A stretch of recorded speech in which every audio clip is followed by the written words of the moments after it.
दोस्तों, क्या आप जानते हैं कि लॉ ऑफ अट्रैक्शन क्या है और ये कैसे काम करता है? ये समझना बहुत ज़रूरी है, क्योंकि हो सकता है कि आपने यूट्यूब की बहुत सारी वीडियोस में, या बहुत सारी किताबों में, जहाँ किसी न किसी स्पीकर के मुंह से सुना होगा लॉ ऑफ अट्रैक्शन के बारे में। बट इसके बावजूद भी हो सकता है आप इसे अपनी ज़िंदगी में इम्प्लीमेंट नहीं कर पाए होंगे। दोस्तों, आज मैं इस वीडियो में बहुत ही आसान शब्दों में आपको समझाऊंगा कि आप लॉ ऑफ अट्रैक्शन के नियम को किस तरीके से अपनी लाइफ में इम्प्लीमेंट करके अपनी लाइफ में वो सारी चीज़ें हासिल कर सकते हैं जो आप करना चाहते हैं। सो वीडियो में आगे चलने से पहले दोस्तों, अगर वीडियो आपको अच्छी लगे तो इसको लाइक ज़रूर कर देना, और चैनल को अगर सब्सक्राइब नहीं किया तो सब्सक्राइब का बटन जरूर दबा देना। दोस्तों, लॉ ऑफ अट्रैक्शन हमेशा काम करता रहता है, जैसे ग्रेविटी का नियम काम करता है। अब दोस्तों, आपके हाथ में एक एप्पल पकड़ा हुआ हो और आप उस एप्पल को अगर छोड़ेंगे तो क्या होगा? वो नीचे ही गिरेगा।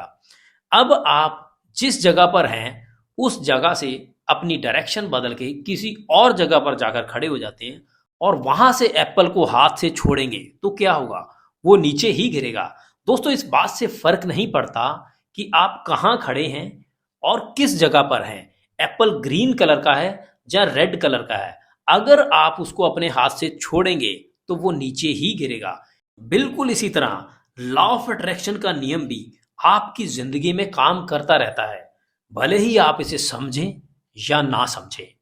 अब अगर इस बात से ये क्लियर हो ही गया है कि लॉ ऑफ अट्रैक्शन का नियम हमेशा आपकी जिंदगी में काम करता है, तो दोस्तों क्यों ना आप समझकर इसको अपनी लाइफ में इंप्लीमेंट करके आप अपनी सुख, समृद्धि और लग्जरी लाइफस्टाइल के लिए इसको क्यों नहीं इस्तेमाल करते। दोस्तों, लॉ ऑफ अट्रैक्शन को समझने के लिए मैं आपको एक एग्जाम्पल के थ्रू समझाने की कोशिश करता हूँ। मानो आप अपनी फैमिली के साथ डिनर पर किसी रेस्टोरेंट में जाते हैं। रेस्टोरेंट में जाते ही जब आपके सामने वेटर मेनू कार्ड लेके आता है तो आप उस मेनू कार्ड को देखकर अपनी चॉइस की कुछ चीज़ें ऑर्डर करते हैं, जिसमें हो सकता है आप पनीर की कोई आइटम मंगवाएं, उसमें दाल की कोई आइटम हो, उसमें पुलाव की कोई आइटम हो, उसमें सैलेड की कोई आइटम हो। ऐसे बहुत सारी जो भी आपकी पसंदीदा चीज़ें होंगी आप उनको ऑर्डर करते हैं। दोस्तों, अब सवाल ये है कि जब आप उस चीज़ को ऑर्डर कर देते हैं तो उसके बाद हम क्या करते हैं? आप जब भी उस चीज़ को दोस्तों ऑर्डर करते हैं तो आपको पता है कि मेरा ऑर्डर अगले 15 से 20 मिनट बाद ही मेरे पास पहुंचेगा। इसीलिए आप रिलैक्स होकर बैठते हैं, अपनी फैमिली के साथ चिल करते हैं, उस समय को एंजॉय करते हैं। आपके दिमाग में कभी भी एक सेकंड के लिए भी ये विचार नहीं आता कि जो ऑर्डर आपने दिया है क्या रेस्टोरेंट वाला उस ऑर्डर को भुगता पाएगा, क्या पनीर उसके पास अवेलेबल है, या जो ऑर्डर आपने किया है जिसमें पुलाव है या सैलेड की जो आइटम है वो उसके पास अवेलेबल है या नहीं है। ये विचार क्या आपके दिमाग में आता है? और इसका जवाब है दोस्तों नो, क्योंकि आप जानते हैं कि आपका काम सिर्फ और सिर्फ ऑर्डर करना है। अब उस ऑर्डर को भुगताने का काम जो है वो रेस्टोरेंट ऑनर का है, आपका नहीं है। बस इसी बात के अंदर दोस्तों लॉ ऑफ अट्रैक्शन का सारा नियम छुपा हुआ है। अब दोस्तों, जो भी आप अपनी लाइफ में हासिल करना चाहते हैं, जैसे नया घर, नई कार, आपकी पसंदीदा जॉब, जहां आप अपनी फैमिली को किसी अच्छे टूर पर लेके जाना चाहते हैं, जैसी बहुत सारी चीजें हो सकती है। अब दोस्तों, इन इच्छाओं को आप समझो कि रेस्टोरेंट का एक मेनू कार्ड है। आपने उस मेनू कार्ड के अंदर से अपनी चॉइस के हिसाब से एक अच्छी कार, एक घर, एक जीवन साथी, अच्छी सेहत, ये सब चीजें चूज कर ली। अब उसको चूज करने के बाद दोस्तों आपका क्या काम रहता है? जिस तरीके से रेस्टोरेंट में आप बैठकर चिल कर रहे थे, जिस तरीके से आपका ऑर्डर जब तक भुगताया नहीं जाएगा आप बैठकर उस समय को एंजॉय कर रहे थे, उसी तरीके से अब आपको जब तक चीजें आपके पास नहीं आ जाती आपको उस मोमेंट को, उस समय को एंजॉय करना है।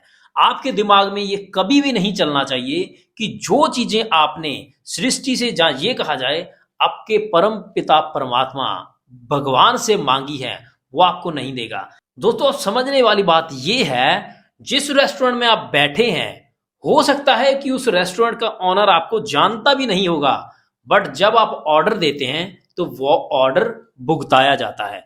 इसी तरीके से दोस्तों, आपका भगवान, आपका परमपिता परमात्मा आपको जानता है। जब आप उसके सामने कोई ऑर्डर देंगे तो आपको क्या लगता है कि वो आपका ऑर्डर नहीं भुगताएगा? डेफिनेटली दोस्तों भुगताएगा। बट जरूरत है तो आपको अपने सपने के ऊपर, अपनी जरूरत के ऊपर, अपनी उस इच्छा के ऊपर स्थिर रहने की। अब स्थिर रहने का तरीका क्या है दोस्तों? यहां से दोस्तों मैं आपको 4 चीजें बताने वाला हूं। अगर आप इन चारों चीजों को इंप्लीमेंट करोगे तो आप डेफिनेटली अपने सपने तक पहुंच पाओगे। अब पहली चीज क्या है दोस्तों? पहली चीज, आपने चूज किया कि आपको क्या चाहिए। वो अच्छा घर हो सकता है, वो कार हो सकती है, वो जॉब हो सकती है, अच्छी सेहत हो सकती है, कुछ भी। अब जो आपने चूज किया उसको लिख लीजिए दोस्तों, एक डायरी के ऊपर, एक पेपर के ऊपर आप उसको लिख लीजिए।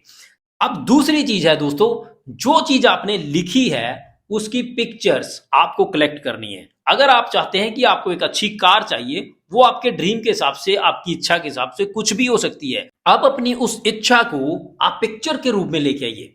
मतलब उसकी पिक्चर आप अपने लैपटॉप पीसी की स्क्रीन के ऊपर भी लगा सकते हैं, आप अपने मोबाइल वॉलपेपर पे भी लगा सकते हैं, जहां उस पिक्चर को काट कर अपने बेडरूम में अपने सामने चिपका सकते हैं। दोस्तों, जब आप लगातार उस चीज को, उस फोटो को लगातार देखते रहोगे तो एक आपके अंदर से आवाज आनी शुरू हो जाएगी कि आपको ये चीज चाहिए। उस चीज के लिए आप लगातार उस ब्रह्मांड को, जहां ये कहा जाए उस परमपिता परमात्मा को, आप बार बार वो रियलाइज करवा रहे हो कि मुझे ये चीज चाहिए। जब बार बार रियलाइजेशन होगी तो माहौल उस हिसाब से बनना शुरू हो जाएगा। हो सकता है कि अगर बड़ी कार आपको चाहिए तो कुछ चीजें बदलनी शुरू हो, आपके पास सडनली कुछ बहुत सारा पैसा आ जाए, या सडनली आपको ज्यादा पैसे वाली जॉब मिल जाए, या सडनली कुछ ऐसे लोग आपकी लाइफ में आ जाएं जो आपको ज्यादा प्रॉफिट करवा के दें। तो ये माहौल धीरे धीरे बदलना शुरू होगा दोस्तों। अब उसके बाद पिक्चर लगाई तो उसके बाद तीसरा स्टेप क्या है दोस्तों? अब तीसरा काम है दोस्तों कि आपको उस चीज को विजुलाइज करना है। क्योंकि जब आप उन चीजों को विजुलाइज करोगे तो आपके पास वो चीजें जल्दी आएंगी। जैसे आप एक अच्छी कार चाहते हैं या एक घर चाहते हैं, तो आप इमेजिन करो कि वो घर आपके पास है। आपको खुली आंखों से और बंद आंखों से उस चीज को देखना है जो आप अचीव करना चाहते हैं। दोस्तों ये देखिए, एक अभ्यास है, अमीरी एक साइंस है। अगर आप उस साइंस को समझोगे तो चीजें आपके पास अपने आप आनी शुरू हो जाएगी, आपको पता भी नहीं चलेगा। अब जैसे ही आप विजुलाइज करोगे, उसको विजुलाइज करने के लिए क्या करने की जरूरत है? एग्जाम्पल, आप एक कार चाहते हैं तो आप शोरूम में जाइए, उसका टेस्ट ड्राइव कीजिए, उस कार की फ्रेग्रेंस को। जब आप ये चीजें करेंगे तो घर पे भी आके आप महसूस करो कि वो चीजें आपके पास हैं ऑलरेडी। जैसे ही आप वो महसूस करना शुरू करोगे तो सृष्टि उस हिसाब से आपके अकॉर्डिंग चीजों को तैयार करना शुरू करेगी। और सबसे इंपॉर्टेंट नंबर 4 चीज क्या है दोस्तों? पहला काम आपने क्या किया? जो आपकी इच्छाएं थी उनको लिखा।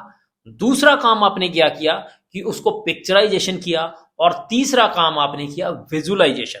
अब चौथा मोस्ट इंपॉर्टेंट काम दोस्तों है कि आपको गुड फील करना है। जो काम आप अभी कर रहे हो, क्या उससे खुशी मिल रही है? दोस्तों, गुड फीलिंग वाला फॉर्मूला इतना ज्यादा इंपॉर्टेंट है कि भले ही आप कितना भी मर्जी पॉजिटिव सोचते रहो, आप विजुलाइज करते रहो, आप पिक्चरों को देखते रहो, अगर गुड फीलिंग आपके अंदर नहीं चल रही तो ये सारी चीजें बेकार हो जाएंगी। दोस्तों, साइंस के अकॉर्डिंग 60,000 से ज्यादा विचार डेली आपके दिमाग में आते हैं। अब उन 60,000 विचारों के ऊपर आपका कंट्रोल नहीं हो सकता, क्योंकि वो विचार जब आप रोड पर जा रहे हैं तो किसी होर्डिंग बोर्ड को देखकर भी आ सकते हैं, आप किसी आदमी को देखो वहां से भी आ सकते हैं, आपको आपके बॉस की याद आई वो विचार वहां से भी आ सकते हैं, आपके बच्चों के भी आ सकते हैं, आपके स्कूल के भी आ सकते हैं, कहीं से भी विचार आपके पास आ सकते हैं। बट जैसे ही विचार आपके सामने आता है दोस्तों, तो फीलिंग्स भी उस हिसाब से चेंज होनी शुरू हो जाती हैं। सो आपको सिर्फ ये देखना है, जो विचार अभी आपके दिमाग में आया, क्या वो आपको गुड फील करवा रहा है? अगर वो गुड फील करवा रहा है तो उसको चलने दीजिए। अगर गुड फील नहीं हो रहा दोस्तों, तो आप इमीडिएट उसको स्विच कीजिए, क्योंकि आपको गुड फीलिंग के अंदर रहना है। अगर कोई विचार आने से आपके अंदर बैड फीलिंग आई, तो इमीडिएट स्विच कीजिए। आपको अपने बच्चे को सोचकर खुशी मिलती है, आपको गाने सुनकर खुशी मिलती है, आपको कपिल शर्मा का शो देखने से खुशी मिलती है, जहां क्रिकेट देखने से खुशी मिलती है, आप वो काम इमीडिएट स्विच करके अपनी गुड फीलिंग में लेके आइए। दोस्तों, जब आप इस काम को करना शुरू करोगे, गुड फीलिंग के अंदर रहना शुरू करोगे, तो आपकी आने वाली लाइफ भी गुड फीलिंग के अंदर चलना शुरू हो जाएगी। सो ये बहुत इंपॉर्टेंट पार्ट है दोस्तों, आपको अपने सपने तक पहुंचने का। 4 नंबर हैं दोस्तों, एक बार फिर से रिपीट करूंगा। आपको अपनी इच्छाओं को लिखना है, आपको अपने सपनों को पिक्चराइजेशन करना है, आपको उनको विजुलाइज करना है, और आपको हमेशा गुड फील में रहना है। दोस्तों, जिंदगी आपकी है। अगर आज आप कठिनाइयों में हैं, तो उसके जिम्मेदार भी आप हैं। अगर आप आज खुश माहौल में हैं, तो उसके जिम्मेदार भी आप हैं। सो आपकी जिंदगी को कोई नहीं बदल सकता दोस्तों। हो सकता है ये वीडियो आप सुनो और इसको इग्नोर मारकर आगे निकल जाओ, बट किसी को कोई फर्क नहीं पड़ने वाला दोस्तों। बट अगर आप इन चारों स्टेप्स को इंप्लीमेंट करोगे, तो आपकी जिंदगी आज इमीडिएट नहीं बदलेगी, बट आने वाले कुछ महीनों में आपकी लाइफ के अंदर बहुत बड़ा बदलाव आ जाएगा दोस्तों। सो इसको इंप्लीमेंट कीजिए लाइफ में, और अपनी जिंदगी में वो सारी चीजें आप हासिल कर सकते हैं जो आप करना चाहते हैं। सो दोस्तों, वीडियो अच्छी लगी तो इसको लाइक जरूर करके जाना, और अच्छी नहीं लगी तो कमेंट करके जरूर बताना कि क्यों अच्छी नहीं लगी। और ऐसी ही माइंड को पावरफुल करने वाली दोस्तों और वीडियोस मैं आपके लिए लेके आता रहूंगा। चैनल को जरूर सब्सक्राइब कर लीजिए। मिलता हूं दोस्तों आपको एक नई वीडियो में, तब तक के लिए सेफ रहिए, सुरक्षित रहिए, और बाय बाय।